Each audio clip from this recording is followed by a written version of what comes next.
What's up, you guys? Krysten Novak here from TheNattyHour.com. Thanks so much for tuning in to another video. Today, I want to talk about how you can actually finish 2017 strong. I've been doing things that they told me I should never do. I've been doing things that they told me I could never do now. Never do, I could never do. I've been looking back and I'm the only one who ever knew. My dreams began to turn out. This time of year, I definitely notice that there is an influx of people who either feel extremely motivated or they feel extremely discouraged. For those who feel extremely motivated, you know what? Keep doing what you are doing. I'm definitely one of those people where 2017 is coming to an end and I literally just hit the ground running and try to accomplish as many goals as I possibly can. Now, with that being said, I'm not telling you that to discourage you or anything like that from where you are currently at with your mindset. The reason that I find for myself that I am able to get myself to a place where I'm very motivated, where I want to start just kind of knocking things off my list before the end of the year is because I take the time to set daily and weekly goals. I am a very goal-oriented person, and I find even just writing them down on a daily basis, sometimes a weekly basis, really just helps keep me focused on basically what I'm trying to achieve in this fun game called life. First thing that you want to do in order to try to finish 2017 strong is to decide what is your overall goal. Since this is a fitness channel, I'm going to relate this more so to fitness. So you might have had a goal throughout the year where you wanted to lose an X amount of weight, and you might not be on target to achieve that goal. And because of that, you might be feeling discouraged to the point where you're telling yourself, screw it, you know what, I'm just going to enjoy the rest of the year, enjoy the holidays, and then start strong in 2018.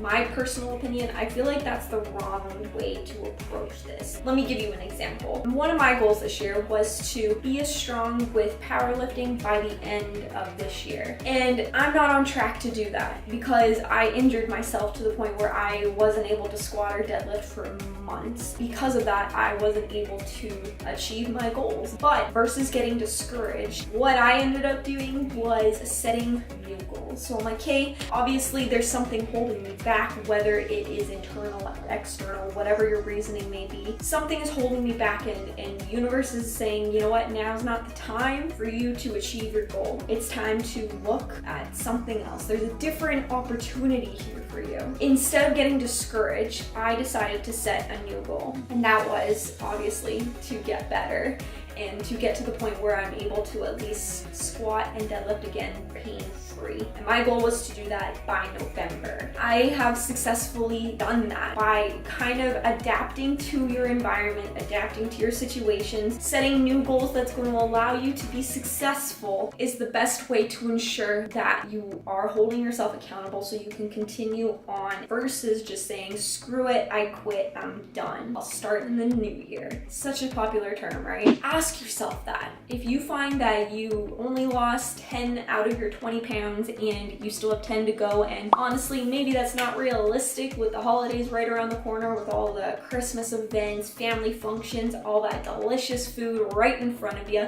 you know what? I'm probably not going to realistically lose those 10 pounds. Does that mean that you get discouraged, you say screw it, and say, I'll start fresh in the new year? No, there's a different opportunity for you here. You gotta dig deep and kind of analyze, okay, what do I need to change to be more realistic so I can still achieve something, anything? As humans, we are always motivated, we're always moving forward if we're progressing. That's just how we are. Change is occurring all the time, so we have to be able to progress with that change. So by you setting new goals and by always trying to grow and progress forward and achieve any type of goal, I don't care how small it is, you're going to be so much better off in the end. So continuing on with this example, you might want to look into why you feel like maybe you didn't accomplish this goal and what you can do for these last 40 days or so to move yourself forward so that you can eventually lose those last 10 pounds, and maybe next year, February, March. But you can't just say, I'm gonna start in January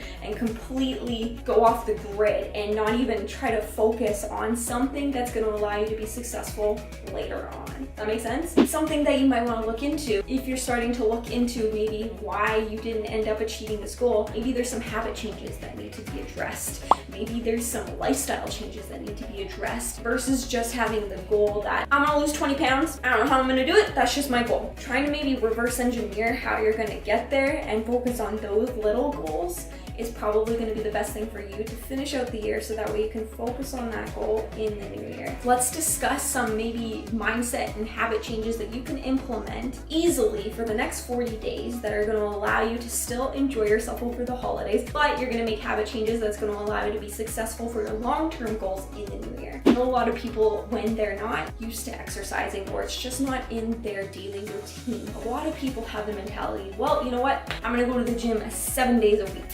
Probably not realistic or doable. You gotta put everything into context. This time of year is crazy. It's very difficult even for professional athletes to go to the gym that amount during this time of year. So you gotta look at what's gonna work good for you. Make it a goal to ease into a workout routine. So maybe for the rest of November, try to go to the gym once a week. That's it, once a week. Not hardcore or anything, but at least you're taking a step and you're slowly progressing forward. Then maybe try to make it a goal throughout the month of December to slowly increase that week to week. So maybe the second week in December, you know what, you're gonna try to do 2 days a week, and hopefully maybe by the end of December, you're up to going to the gym consistently 3 to 4 days a week. So it's about implementing those habit changes that are gonna allow you to just be successful in 2018 and hit the ground running, because you're gonna be ready to go. Next thing is food. We all know that food is surrounding us this time of year. There's so much delicious food around us, and so many people will say, I'm not gonna have anything, I don't need to eat any of this food, and they just completely restrict themselves until they're alone by themselves at night, maybe on New Year's, and they binge on leftover treats provided by their grandma from Christmas dinner or whatever it may be. You end up feeling guilty, and this reoccurrence of binge eating becomes a habit. How is that habit right there gonna allow you to be successful with your goals in 2018? Probably not. So try to look at not restricting yourself and just practicing portion controls. So before you go out to your Christmas dinner or Christmas party or anything like that, make a little goal right there that you are going to allow yourself one treat and maybe 1 or 2 alcoholic beverages. So by you doing this consistently, whenever, not just at Christmas time, whenever you have a family function or a work event where you know there's going to be some goodie there, quantify what you're going to allow yourself, practice portion control, and that's going to help you develop more flexible habits to allow you to get onto an actual legit nutrition program, again allowing you to be successful in the long term. That's it. That's all that I wanted to discuss today. I hope that that gives you guys some value. Other than that, thank you guys so much for watching. I hope you guys have a wonderful holiday season. Make sure you guys like, you comment, you subscribe to the channel, and I will see you in the next one.